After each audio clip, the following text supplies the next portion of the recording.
Hi dears, ഇന്ന് എൻ്റെ planning മൊത്തത്തിൽ പൊളിഞ്ഞ ഒരു ദിവസമായിരുന്നേ. ആദ്യം ഇന്ന് പിണങ്ങിയാണേ വന്നിരിക്കുന്നത്. അവനുമായി സ്പെൻഡ് ചെയ്യാൻ ഇന്ന് കുറച്ച് ടൈമുണ്ടേ. കാരണം ഇന്നലെ ഇക്കാടെ കൊച്ചാപ്പാടെ ആണ്ട് ദിവസമായിരുന്നേ. അവിടുന്ന് കൊണ്ടുവന്ന ബിരിയാണിയാണ് ഇന്ന് എൻ്റെ നോമ്പ് തുറ വിഭവം. അതുകൊണ്ട് ഇന്ന് 6 മണിയാകുമ്പോൾ കിച്ചണിൽ കയറിയാൽ മതിയല്ലോ, അതുവരെ ടൈമുണ്ട്. 5 മണിയായി. ഇന്നിപ്പോൾ ഇവിടെ ആണ് നോമ്പ് മുറിക്ക്. അത് വെച്ച് സാധനമല്ലേ ഉള്ളൂ, പിന്നെ കൊണ്ട് കൊടുക്കും. പെട്ടു. പ്ലാനിങ് മൊത്തത്തിൽ ഫ്ലോപ്പായിപ്പോയി. നേരെ ഓടുന്നത് കിച്ചണിലേക്കാണേ. ഇക്ക സെയിൽസ്മാനാണേ. പോകുന്ന സ്ഥലങ്ങളിലെ പള്ളികളിലാണ് നോമ്പ് തുറക്കുന്നത്. ഇവിടുത്തെ ആദ്യ നോമ്പ് തുറയാണ്. ഫ്രിഡ്ജിൽ നിന്ന് ചിക്കൻ എടുത്ത് ജോലി തുടങ്ങി. ചില്ലി ചിക്കൻ ഉണ്ടാക്കാമെന്ന് കരുതി. അതാവുമ്പോൾ സവാളയും കൊച്ചുള്ളിയും ശരിയാക്കി ടൈം കളയണ്ടല്ലോ.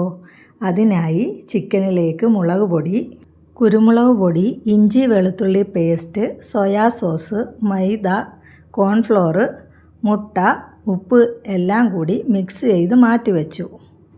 ശേഷം പത്തിരി ഉണ്ടാക്കാനായിട്ട് തുടങ്ങിയേ.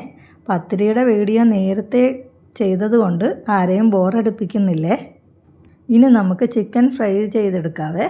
അതിനായി പാനിലേക്ക് ഓയിൽ ഒഴിച്ച് അതിലേക്ക് മസാല പുരട്ടിയ ചിക്കൻ ഇട്ട് ഫ്രൈ ആക്കി എടുക്കണം. ഇപ്പോൾ ടൈം 6 മണിയോളം ആയേ. കറക്റ്റ് ടൈം ഫുഡാവുമോ എന്നുള്ള ഒരു ടെൻഷനുണ്ട്. എന്നാലും ശ്രമിച്ച് നോക്കാമെന്ന് കരുതി. മറ്റൊരു പാനിലേക്ക് ചിക്കൻ ഫ്രൈ ചെയ്ത ഓയിൽ ഒഴിച്ചിട്ട് വെളുത്തുള്ളി, ഇഞ്ചി എന്നിവ ഇട്ട് മൂപ്പിക്കുക. ശേഷം സവാള, ക്യാപ്സിക്കം ചേർക്കുക. ചില്ലി സോസ് ഇല്ലാത്തതിനാൽ പച്ചമുളക് കൊണ്ട് അഡ്ജസ്റ്റ് ചെയ്തു.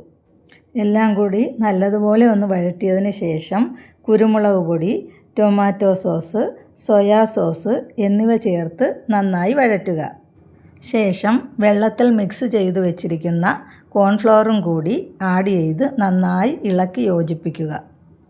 ഫ്രൈ ചെയ്ത ചിക്കനും ഇടുക. അങ്ങനെ നമ്മുടെ സ്വാദിഷ്ടമായ ചില്ലി ചിക്കൻ റെഡി.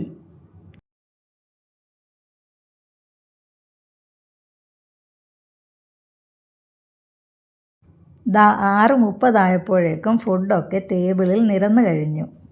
ഇതിനിടയ്ക്ക് പച്ചമാങ്ങ വെച്ചൊരു ജ്യൂസും ഉണ്ടാക്കിയായിരുന്നേ. പത്തിരിക്ക് തേങ്ങാപ്പാലും ഇവിടെ നിർബന്ധമാണ്.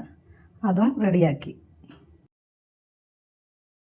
കുറച്ച് ടെൻഷൻ അടിച്ചെങ്കിലും നോമ്പുതുറ ഗംഭീരമായി. ഞങ്ങളുടെ ഈ നോമ്പുതുറ ഇഷ്ടമായെങ്കിൽ ഞങ്ങളെ ഒന്ന് സപ്പോർട്ട് ചെയ്യണേ, സബ്സ്ക്രൈബ് ചെയ്യണേ. Thanks for your watching.